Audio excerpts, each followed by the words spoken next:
This is my first time making a terrarium, so I thought I would film my successes and failures as I go through the project and hopefully give some others ideas. Hello there. It should be noted that plant you see there, the lavender, well, he managed to kill that. This terrarium is 30, 30 and 32 centimetres high, which I thought is a perfect size for my space. It has front and top opening, which is ideal for easier access. The top, however, is mesh, so I'm contemplating covering the top up to keep more humidity in the terrarium. I'm going to be using clay or mica as a base. For the substrate, I'm going to be using worm casting soil. Basically, it's worm manure. I bought this dried forest moss, which I actually hope, or might be better to say hoped, would actually go green again, but I've got my doubts. It actually didn't go green, hence the dried in the name. This is just mesh I bought, which I'm using as a membrane. You see him using clay pebbles here, also known as expanded clay or mica. This is a popular substrate option for terrariums and other gardening applications. These small, lightweight clay balls are often used as a base layer or as part of the substrate mix in terrarium setup. Clay pebbles are porous and allow for good drainage within the terrarium. They help prevent waterlogging and the accumulation of excess moisture, which can be detrimental to the plant's health.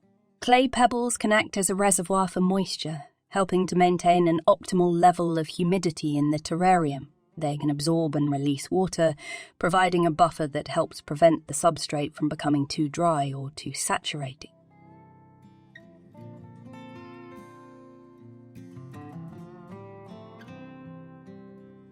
Here's me trying to get the membrane down properly. Trying to tuck it in at the edges, so none of the charcoal and soil end up in the leca.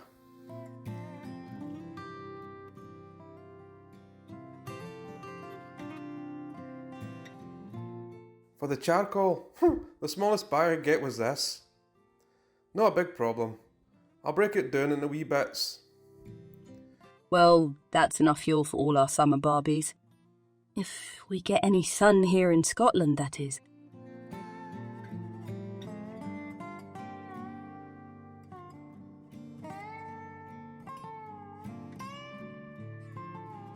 You want to use a cloth, so you didn't get bits of charcoal everywhere.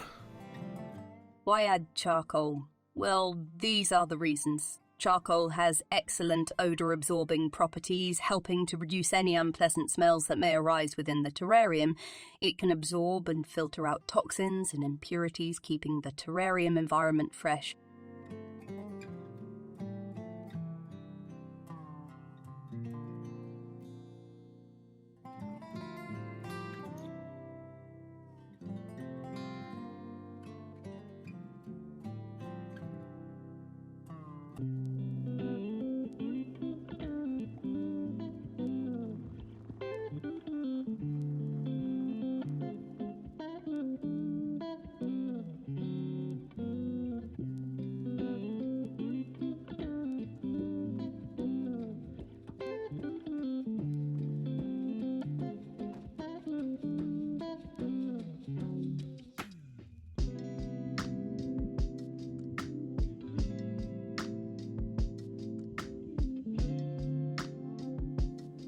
Humus might be the most important part of the soil.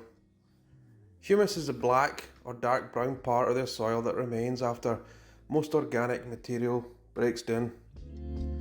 When humus is in the soil, air and water can move more freely.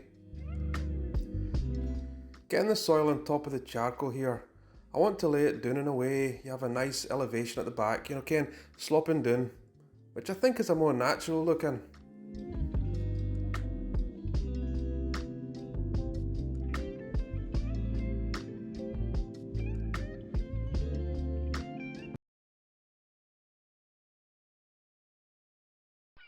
I want to get some driftwood for this terrarium, so I decided to go have a look to see what we can get at the beach. You can normally find some excellent wee bits of driftwood and weathered stones at the beach, and best of all, it's free.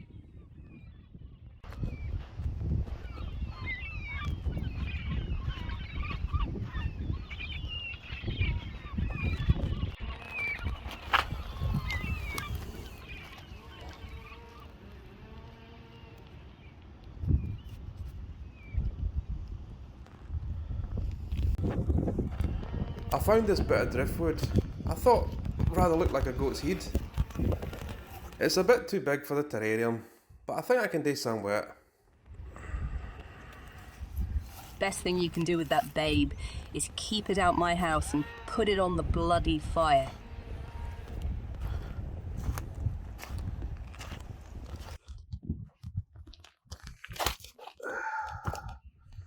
Nice wee collection.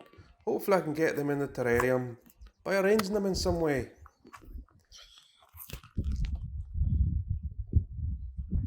It's important now to wash all the salts of what we brought back from the beach. We also left them in boiling water, hopefully avoiding introducing something you don't want in the terrarium. Certain insects such as aphids, mealybugs or spider mites feed on the sap or tissues of plants. They can cause damage to leaves, stems and flowers, leading to discoloration, wilting, stunted growth and even plant death. This can disrupt the overall aesthetics and health of the plants in a terrarium. Spread of diseases. Insects can act as carriers of various plant diseases and pathogens. When they feed on infected plants, they can transfer the pathogens to healthy plants within the terrarium, causing the spread of diseases and compromising the overall health of the ecosystem.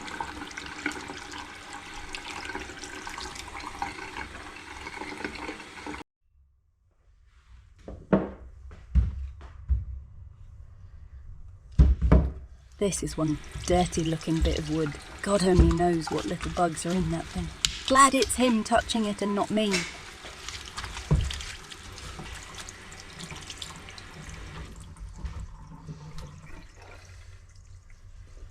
I need to figure out a way to cut this so it fits in my terrarium.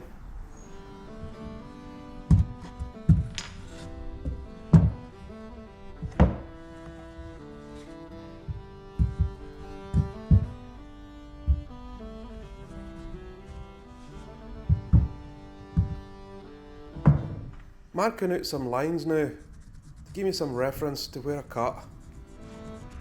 I don't think he has any idea what he's doing. Total guesswork, babe, but I'll let you pretend to yourself.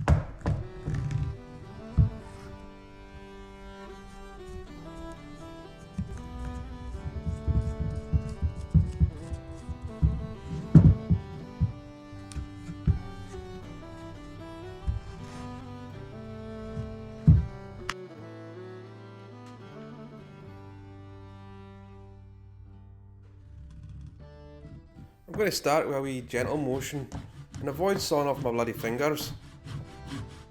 Aye, so the wood's been in the sea for a while, so it's easy to cut.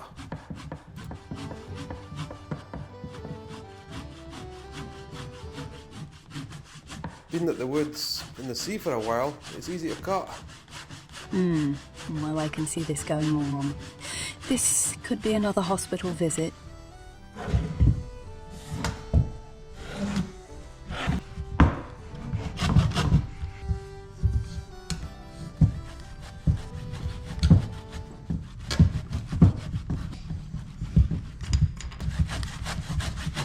Aye, I agree.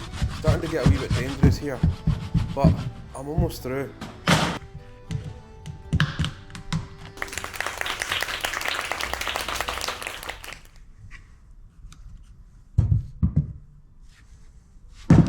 I reckon I've got a nice chunky good looking bit of wood here.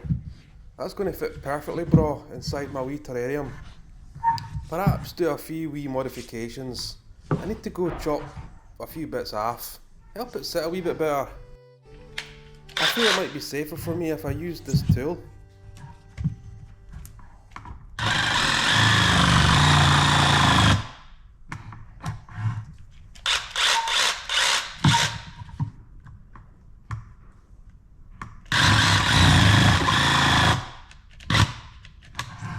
Got to keep the batteries charged up, babe.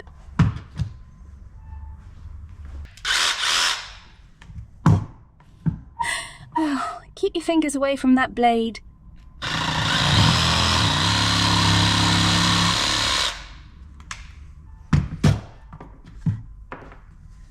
Alright, so I think this will fit perfectly. Sits well, looks bra. Right, thanks. Thank you.